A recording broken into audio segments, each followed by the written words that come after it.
وَلَنَبْلُوَنَّكُمْ بِشَيْءٍ مِّنَ الْخَوْفِ وَالْجُوعِ وَنَقْصٍ مِّنَ الْأَمْوَالِ وَالْأَنفُسِ وَالثَّمَرَاتِ وَبَشِّرِ الصَّابِرِينَ الَّذِينَ إِذَا أَصَابَتْهُم مُّصِيبَةٌ قالوا إنا لله وإنا إليه راجعون أولئك عليهم صلوات من ربهم ورحمة وأولئك هم المهتدون.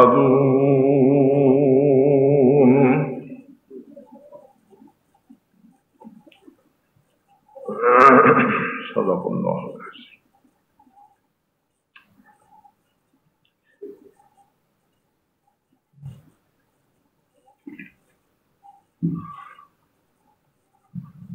گزشتہ جمعہ عرض کیا تھا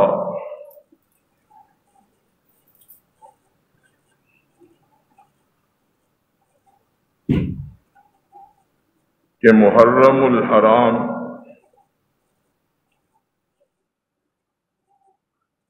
اسلامی ہجری سال کا پہلا مہینہ ہے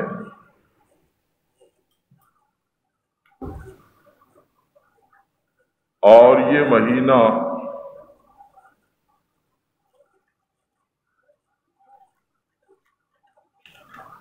بعض انتہائی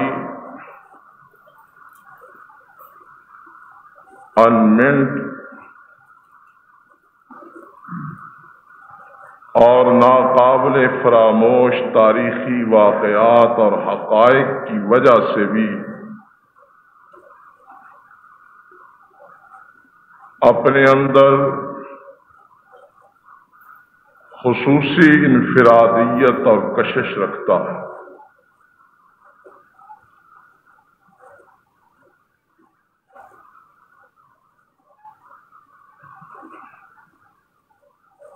ماہ محرم میں فرعون جیسی ظالم اور جابر شخصیت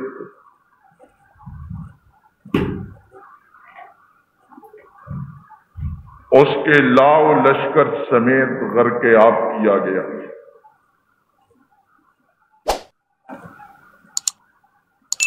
سیدنا موسیٰ کلیم اللہ اور آپ کی قوم کو اللہ نے نجات عطا فرمائی.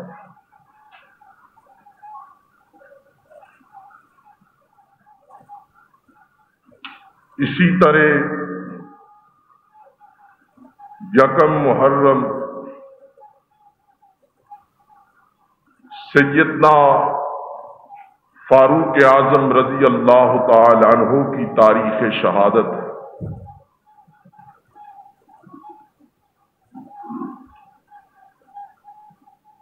اور گزشتہ جمعہ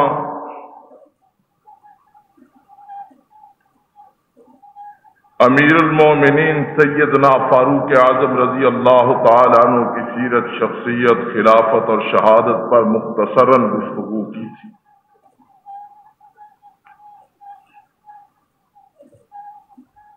اسی طرح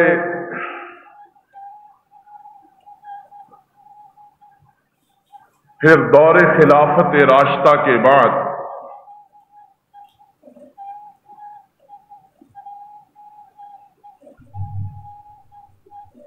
ایک وہ وقت آیا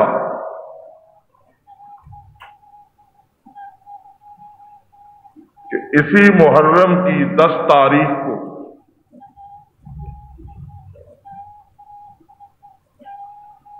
نواسہ رسول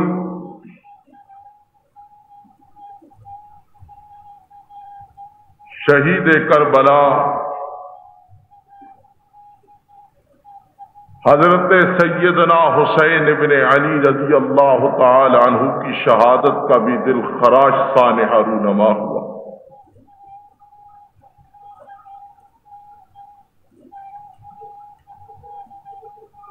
گویا شہادت حسین بھی اس مہینے کی مناسبت سے ایک اہم واقعہ ہے،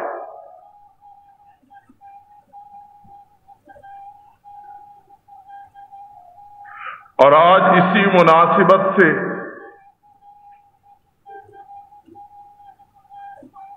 نواسہ رسول حضرت سیدنا حسین بن علی رضی اللہ تعالی عنہ کی سیرت، آپ کے فضائل و مناقب اور آپ کی شہادت کا انشاءاللہ تذکرہ ہوگا۔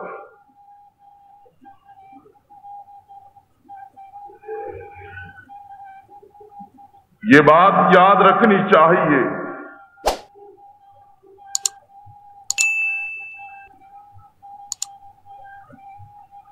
کہ اسلام کی تاریخ سے جہاد اور شہادت کو بڑی اہم مناسبت ہے۔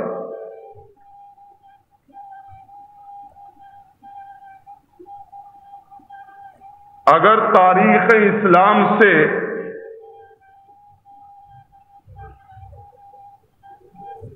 جہاد اور شہداء کے تذکرہ شہادت کو خارج کر دیا جائے تو تاریخ اسلام بے جان اور بے روح ہو کر رہ جاتی ہے۔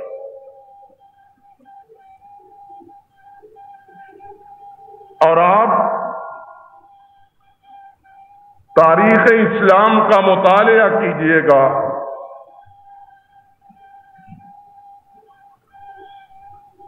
آسمان کی آغوش میں اتنے ستارے نہیں ملتے کہ جتنے تاریخ اسلام کے دامن میں شہداء نظر آتے ہیں۔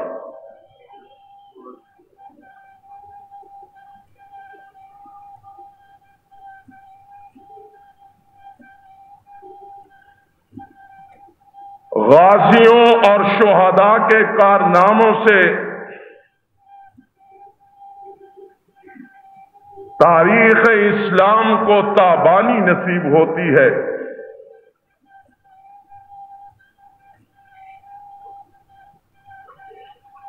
اور انہی کے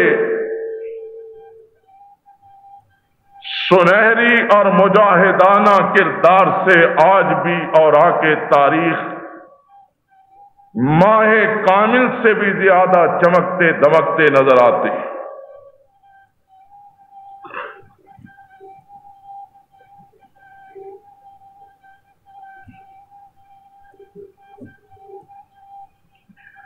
ایمان تب معتبر ہے کہ جب اس ایمان کی جان اور روح جہاد بن جائے۔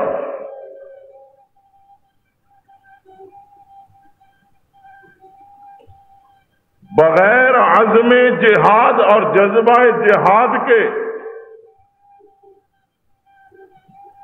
ایمان بے وقعت اور بے معنی ہو کر رہ جاتا ہے۔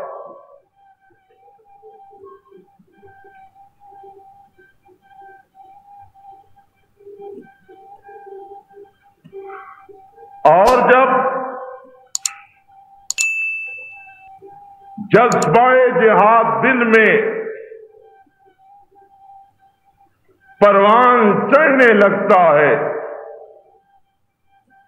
تو ایک بندہ مومن عظمت شہادت اور معراج شہادت پہ متمکن ہونے کے لیے بے قرار اور مضطرب رہتا ہے۔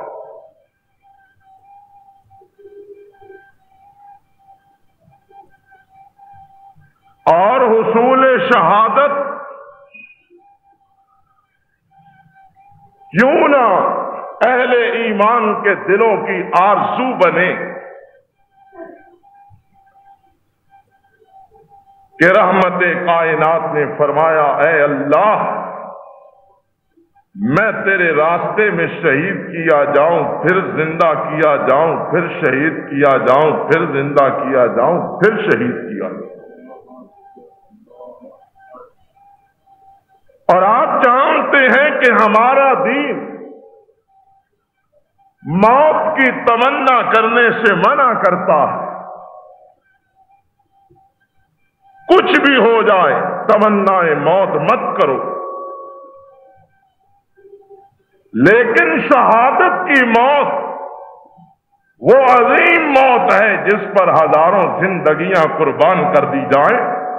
شہادت کی موت وہ محترم موت ہے کہ جس کی تمنا التجا محبوب رب کبریا نے ایک بار نہیں 3 بار فرمائی ہے۔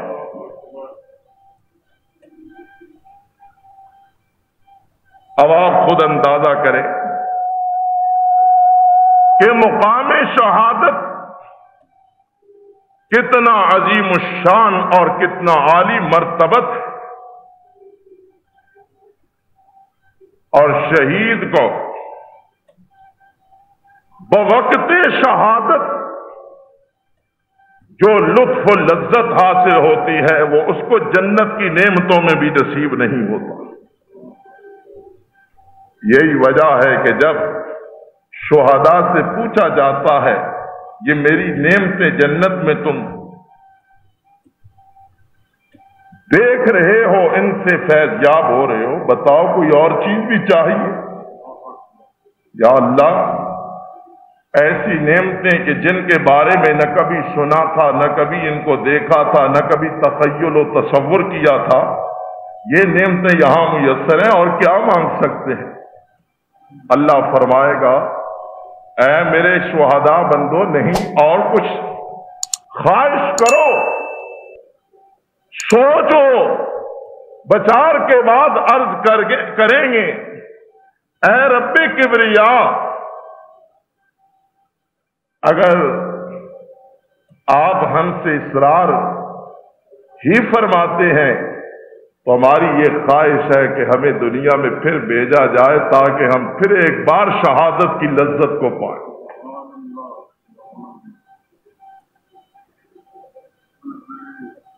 مقام شہادت کا حصول یوں سمجھ لیجئے کہ ایک مومن کی زندگی کا معراج اور ماحصل ہے۔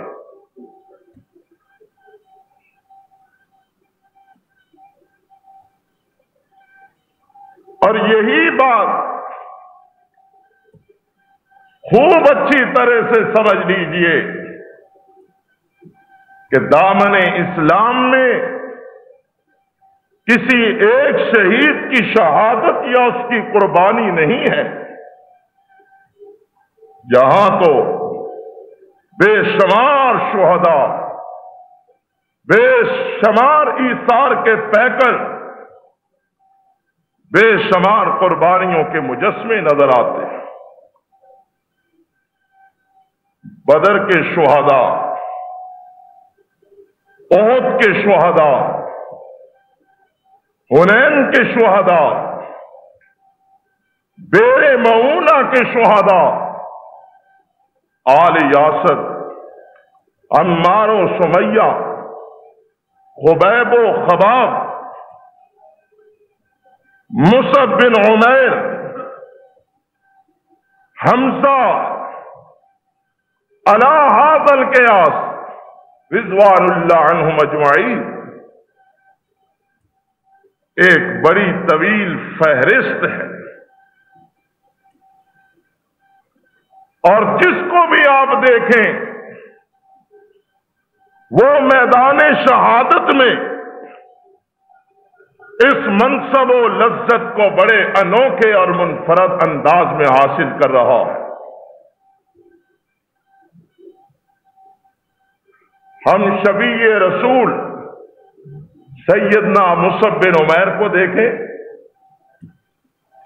جس کی شکل و شباہت امام کائنات محمد رسول اللہ صلی اللہ علیہ وسلم سے ملتی جلتی، اور ایک چادر پہنے،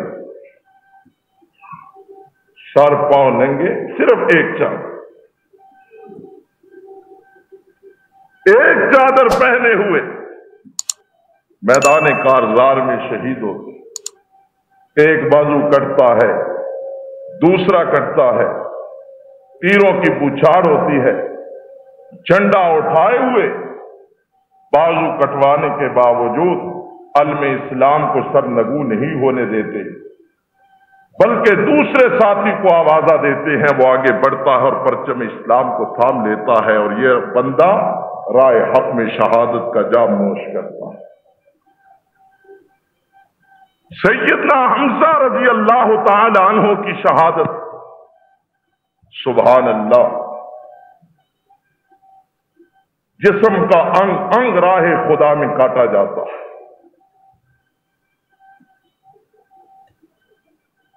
بے شمار کفار کو جہنم رسید کرنے والا یہ اللہ کا شیر جب شہید ہوتا ہے، شہادت کے بعد ہاتھ کاٹے جاتے ہیں، پاؤں کاٹے جاتے ہیں، کان ناک کاٹے جاتے ہیں، آنکھیں نکالی جاتی ہیں، سینہ چاک کر کے کلیجہ نکالا جاتا ہے، اور ان حمزہ کے اعضاء کا ہار بنایا جاتا ہے، اور انتقام کی آگ کو ٹھنڈا کرنے کے لیے اس ہار کو گلے میں آویزاں کیا جاتا ہے، اور حمزہ رضی اللہ عنہ کے کچے کلیجے کو چبانے کی کوشش اور سعی کی جاتی ہے۔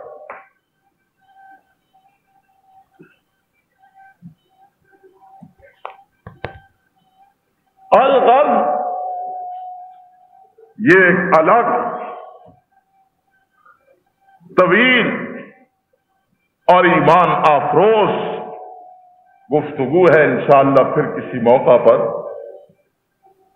آج اسی سلسلہ شہداء کی ایک سنہری کڑی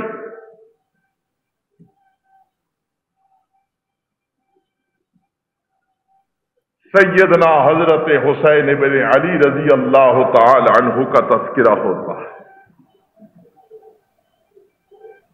اور میں کہا کرتا ہوں حسین کہیے رضی اللہ عنہ،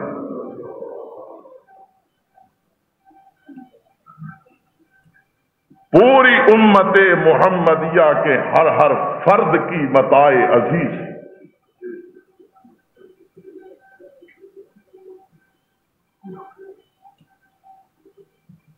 حسین رضی اللہ عنہ سے تعلق، وابستگی، آپ کی ذات کے ساتھ عقیدت اور محبت، آپ کا احترام، یہ اہل ایمان کے ایمان کا حصہ اور جز ہے۔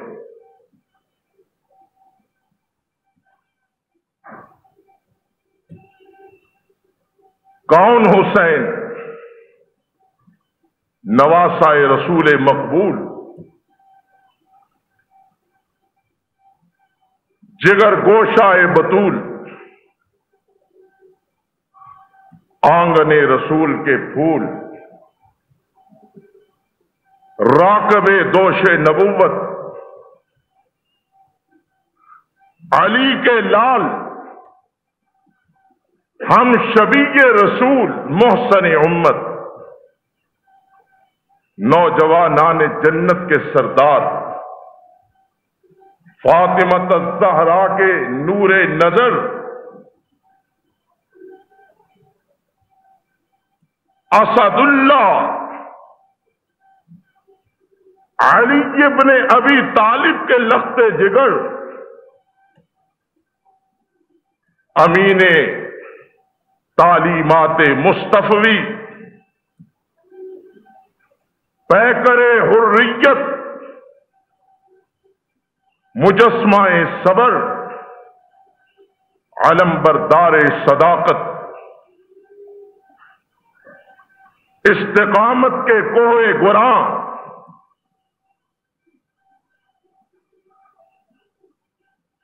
حریت اور آزادی فکر کے علمبردار،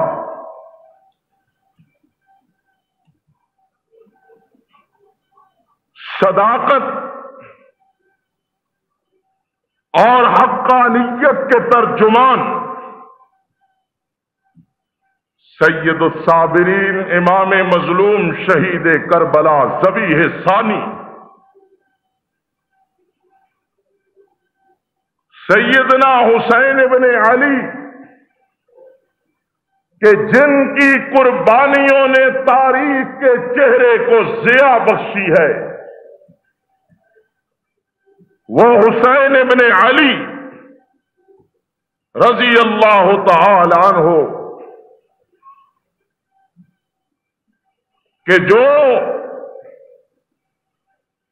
محبوب رب کبریا کے بھی محبوب تھے اور مصطفیٰ کے خدا کے بھی محبوب تھے. ایک زانو پر حسن اور دوسرے زانو پر حسین بیٹھے اور آمنہ کے لال عرض کرتے ہیں میرے اللہ، میں ان سے محبت کرتا ہوں جو ان سے محبت کرتا ہے، تو بھی ان سے محبت فرما.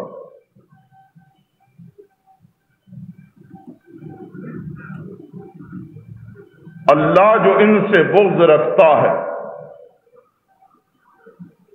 تو بھی ان سے بغض فرما، تو بھی ان کو اپنی رحمت سے دھتکار کے دور فرما دے.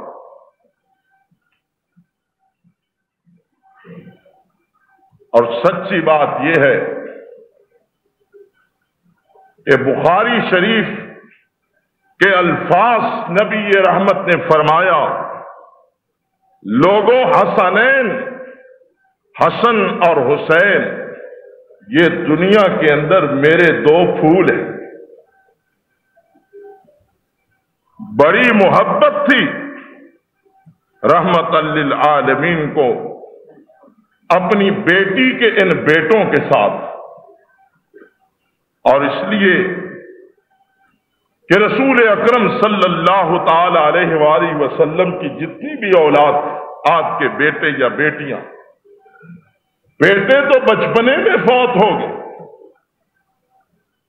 عبداللہ، طاہر و طیب، ابراہیم و قاسم یہ بچپنے میں فوت ہو گئے.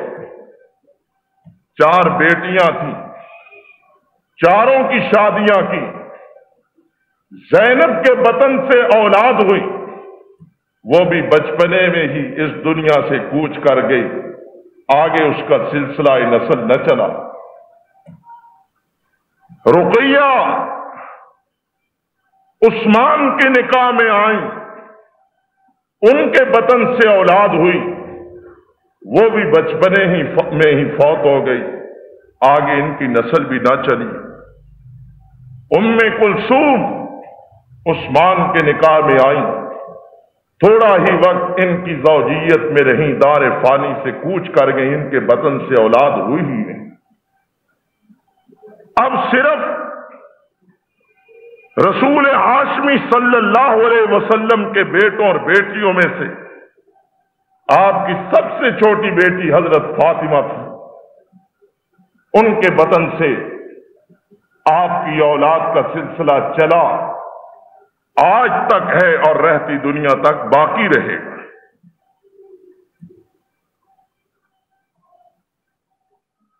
حضرت فاطمہ رضی اللہ تعالی عنہا کے بطن سے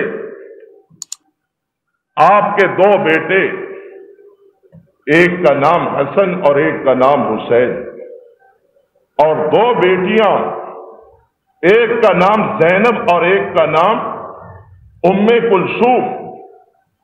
یہ 2 بیٹے اور 2 بیٹیاں حضرت فاطمہ رضی اللہ تعالی عنہا کے بطن سے ہیں.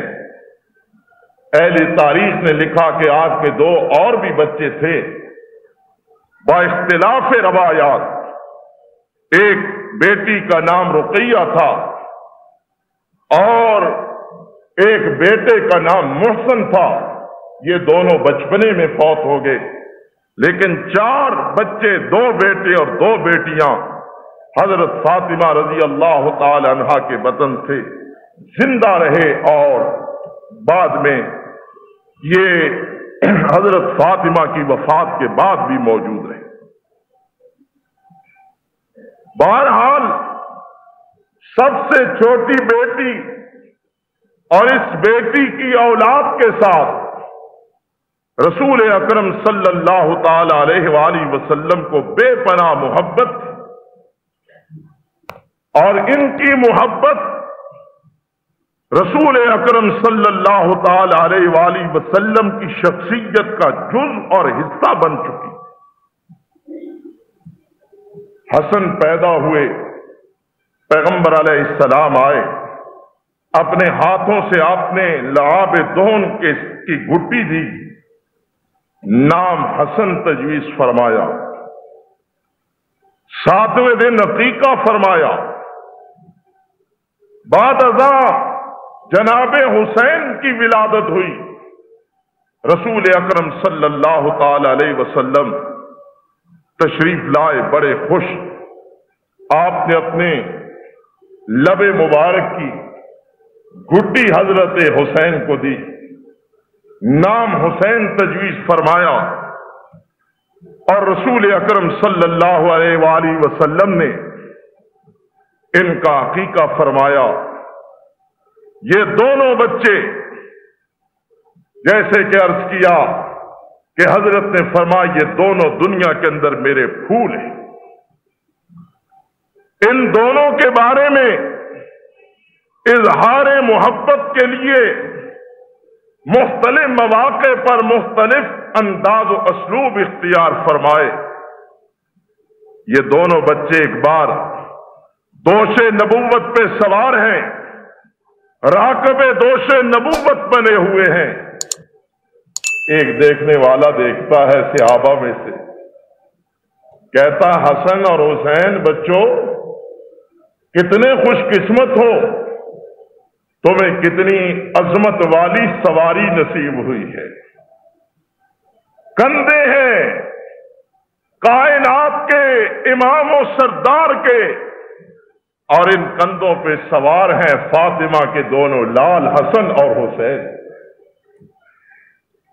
کہا گیا اے حسنین بڑے خوش بخت ہو، تمہیں نبی اکرم جیسی سواری ملی ہے۔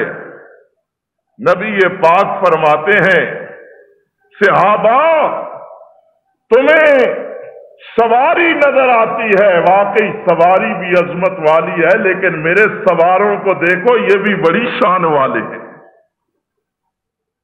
یہ بھی بڑی شان والے ہیں۔ اور نام لے کر فرمایا الحسن والحسین سیدہ شباب اہل الجنہ۔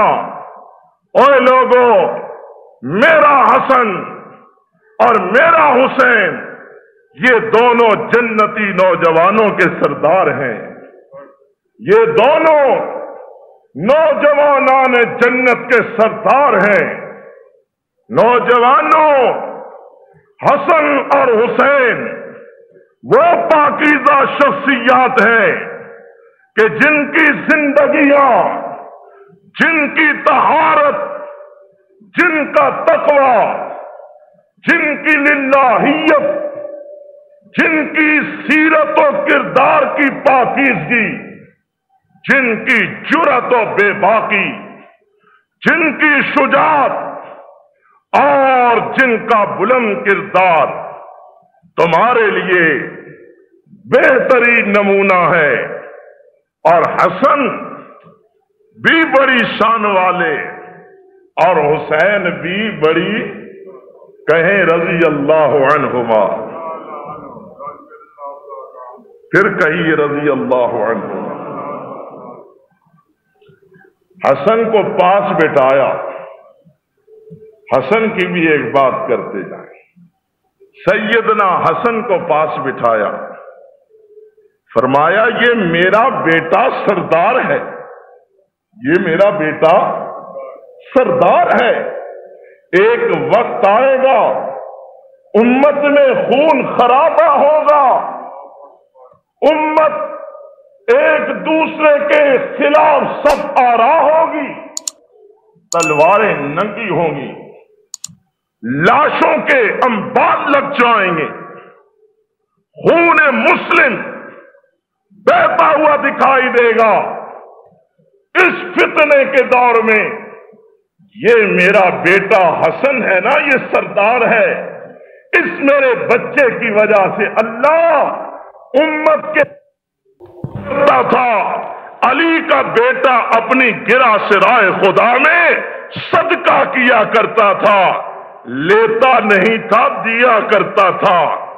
سخی سید سخی ہوتا ہے، سید سخی ہوتا ہے۔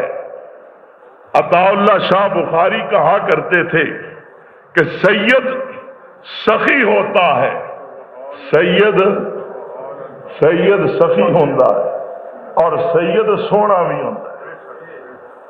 سید ہائے اللہ کی قسم، جب سید کو دیکھے نا تو سیدوں کے نانا یاد آ جائیں، سیدوں کے نانا یاد آ جائیں۔ حضرت سید امام عبد الجبار غزنوی رحمت اللہ تعالی علیہ جا رہے تھے، ایک مہاراجا ہاتھی کی پالکی پہ جا رہا تھا، حضرت سید عبد الجبار غزنوی کو دیکھتا ہے اور پالکی سے اترتا ہے، ہاتھی بٹھاتا ہے اور جا کے پاؤں پڑ جاتا ہے۔ مصاحب حیران کہ مہاراجا جس طرف سے جاتا ہے راستے صاف کر دیے جاتے ہیں، لیکن ایک اجنبی کو دیکھ کر پالکی سے اترا ہے اور جا کے پاؤں پڑ گیا ہے۔ پوچھا جناب ایسے کیوں کیا؟ کہا میں نے اس کے چہرے کو دیکھا تو میں نے محسوس کیا یہ محمد کے گھرانے کا فرد ہے صلی اللہ علیہ وسلم۔ مصاحبوں نے پوچھا جناب آپ جانتے ہیں اس کو؟ کہا جانتا نہیں، لیکن اس کا چہرہ دیکھ کر مجھے اندازہ ہو گیا کہ کائنات میں اتنا حسین و خوبصورت وہی ہو سکتا ہے جس کا تعلق پاک محمد کے پاک گھرانے سے ہوتا ہے۔ جب پوچھا کہ آپ کون ہیں؟ فرماتے ہیں میں سید عبداللہ کا بیٹا سید عبد الجبار غزنوی ہوں۔ کہا دیکھا میں نے درست کہا یا نہ کہا؟ اور مجھے جب یہ واقعہ سننے کا اتفاق ہوا تو مجھے عبداللہ بن سلام کے وہ الفاظ یاد آ گئے جو انہوں نے یہودی ہونے کے باوجود پہلی بار آقا کائنات کو دیکھا اور دیکھتے ہی کہا لیس بوجہہ کذاب، یہ چہرہ کسی جھوٹے کا نہیں ہو سکتا، یہ سچے نبی کا چہرہ ہے۔ بہرحال سید سخی ہوتا ہے۔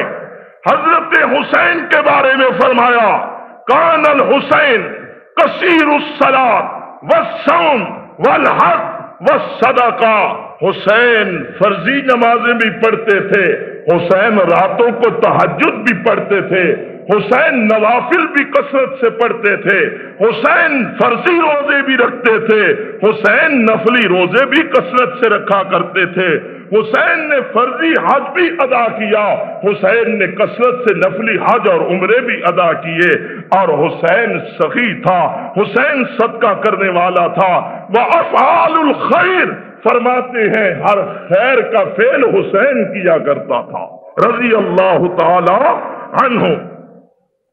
دوستو حسین کی عصمت، حسین کی شان، حسین کا مقام، حسین ابن علی کی منزلت، اللہ کی قسم جب ہم آئینہ نبوت میں دیکھتے ہیں رحمت عالم کی نگاہوں سے حسین کی سیرت اور سراپا کو دیکھتے ہیں تو عقیدت و احترام سے سر جھک جاتا ہے اور کہتے ہیں حسین تو ہمارا سردار ہے، تو ہمارا سید ہے، تو ہمارا محسن ہے، تو ہمارا پیشوا ہے، تو ہمارا مقتدا ہے، اے حسین تیری عظمتوں پہ لاکھوں سلام۔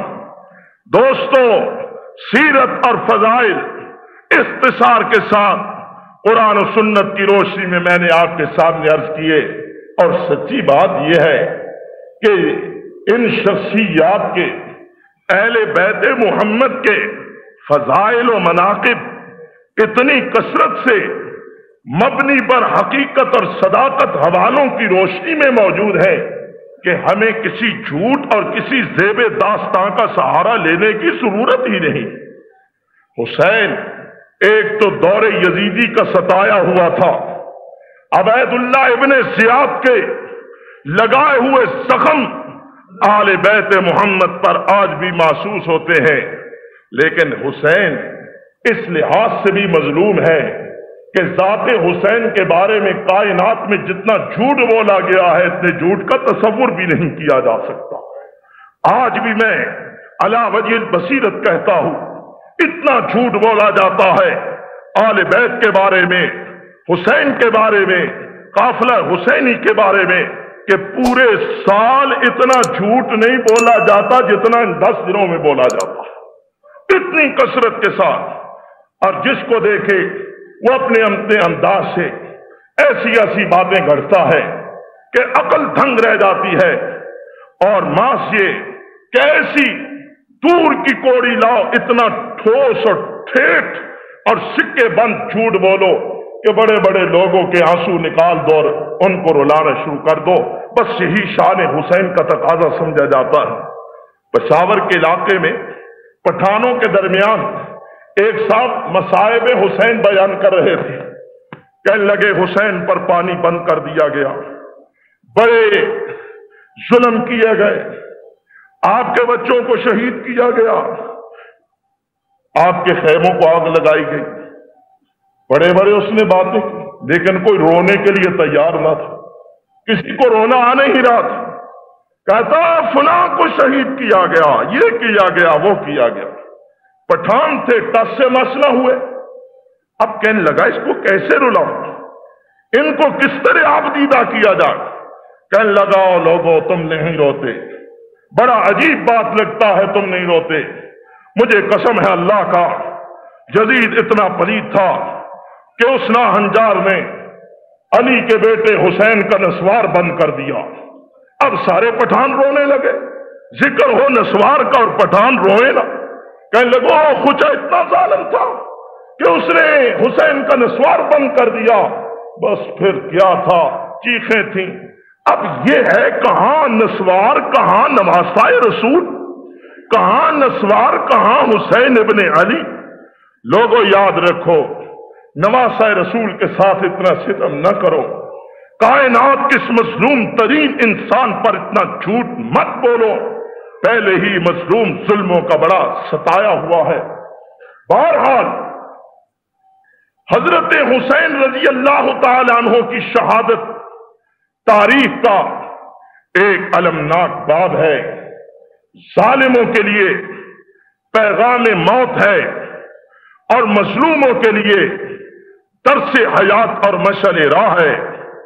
حضرت حسین کی شہادت تاریخ اسلامیہ کا ایک انتہائی کربناک ورق ہے، اور میں یہ سمجھتا ہوں کہ حسین کی شہادت کا المناک واقعہ وہ راتوں رات رونما نہیں ہوا، اس کے پیچھے ایک بڑی گہری اور لمبی سازش تھی، اور اس سازش کا آغاز وہیں سے ہوتا ہے جہاں سے خلیفہ ثانی امیر المومنین سیدنا فاروق اعظم کی شہادت ہوتی ہے۔ فاروق کی شہادت، اس کے بعد ملت اسلامیہ میں افتراق، انتشار، تخت اسلامیہ کے خلاف خلیفہ ثالث کے خلاف ریشہ دوانیاں، پھر حضرت عثمان کی شہادت، اس کے بعد حضرت علی اور امیر معاویہ دونوں کی باہمی کشمکش، پھر اس کے بعد تخت خلافت کو مدینے سے کوفے منتقل کروانا، پھر علی اور معاویہ کو، علی اور عائشہ کو میدان کارثار میں لا کر مد مقابل کھڑا کر دینا، پھر اہل کوفہ کے ہاتھوں حضرت علی ابن ابی طالب کی شہادت، یہ سب کڑیاں ہیں اور ایک دوسرے سے ملتی ہے، جو کہ اسلام کے خلاف، امت مسلمہ کے خلاف اور ملت اسلامیہ کے خلاف ایک گہری سازش تھی۔ حضرت حسین رضی اللہ تعالی عنہ بڑے جرأت مند، بڑے بے باک، بڑے دانا، بڑے فقیہ، بڑے فہیم، بڑے سمجھدار اور دور اندیش تھے، اور یہی دشمنوں کی آنکھوں میں کانٹے کی طرح کھٹکتے تھے، اور وہ یہ چاہتے تھے کہ کسی طرح حسین کا کام تمام کیا جائے، اس لیے کہ اب ہمارے راستے کا سب سے بھاری اگر کوئی پتھر ہے، کوئی سد راہ بننے والا، کوہ گرا ہمارے راستے میں حائل ہے، تو وہ علی کا لال نواسہ رسول حسین کی ذات ہے۔ چنانچہ حضرت حسین کے خلاف سازشیں بنی۔ بات مختصر، حضرت علی کی شہادت کے بعد حضرت امیر معاویہ اور حضرت حسن کی آپس میں صلح ہو گئی۔ امیر معاویہ کے ہاتھ پر حضرت حسن نے بیعت کی، اور یہ سلسلہ پھر 20 سال تک چلتا رہا۔ 20 سال کا عرصہ امیر معاویہ بلا شرکت غیر پوری امت مسلمہ پر فرما روائی کرتے رہے۔ امیر معاویہ اس دنیا سے رخصت ہونے لگے، اور آپ نے اپنے بیٹے کو اپنا ولی عہد صحابہ کے مشورے سے مقرر کیا۔ اس بات میں کہاں تک معاویہ درست ہے اور کہاں تک غلط ہے، یہ ایک الگ تاریخی اور علمی مضمون ہے، میں اس میں نہیں الجھنا چاہتا۔ نیتوں کا مالک اللہ ہے، اگر معاویہ نے نیک نیتی سے کیا تو جزا پائیں گے، اگر بد نیتی سے کیا تو وہ اپنے اعمال کا محاسبہ خود اللہ کی دربار کے اندر کروانے کے لیے حاضر ہو جائیں۔ یہاں اس وقت شخصیات کا تجزیہ کرنا مقصود و مطلوب نہیں کہ کس کا کیا کردار تھا اور کس کا کیا کردار تھا، یہاں تو صرف یہ بتلانا ہے کہ امت مسلمہ اور ملت مسلمہ کے خلاف جو سازشیں ہوئیں، حضرت حسین رضی اللہ تعالی عنہ کو اسلام دشمنوں نے اپنا ٹارگٹ بنایا، اور مختلف طریقوں کے ساتھ حضرت حسین رضی اللہ عنہ کو گھسیٹ کر اس میدان میں لایا کہ جہاں حضرت حسین 4 طرف سے خطرات اور مصائب کے اندر گر چکے تھے اور موت کے گھیرے میں آ چکے تھے۔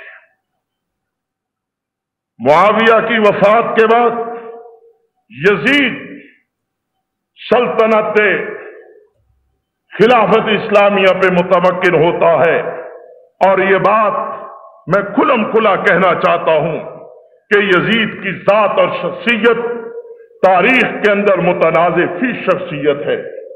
ہمیں کوئی حق نہیں کہ ہم کسی متنازع شخصیت کے وکیل صفائی بنیں، یا اس کے کارناموں پر ہم کیچڑ اچھال کر ہم ایک نزاع کی صورت پیدا کریں۔ اس کی شخصیت بار صورت متنازع فی تھی، اور اچھا اور برا کہنے والے دونوں اپنے اپنے پاس دلائل بھی رکھتے ہیں۔ بہرحال اتنی بات ضرور ہے کہ حضرت حسین رضی اللہ تعالی عنہ کے معاملے کے اندر یزید کو کلی طور پر بری بھی قرار نہیں دیا جا سکتا، یہ تاریخی حقیقت ہے۔ کیوں؟ اس لیے کہ جس شخص کے دور حکومت میں اتنا اہم روح فرسا سانحہ ہو جائے، ہم کہیں اسے پتہ نہیں تھا یا وہ بری الذمہ ہے، بہرحال یہ بات قرین انصاف نہیں ہے۔ اب بات یوں ہے کہ اہل کوفہ نے جب یزید کو معاویہ کے بعد دیکھا تو انہوں نے حضرت حسین کو لکھنا شروع کر دیا کہ آپ تشریف لائیں، ہم آپ کے ہاتھ پر بیعت کرتے ہیں، آپ حق رکھتے ہیں خلافت کا، یزید کو کیا حق ہے، اور اس طرح کی باتیں حضرت حسین کو پوری وفاداری کا یقین دلائے۔ اور ستہ مورخین نے لکھا ہے کہ 1 2 نہیں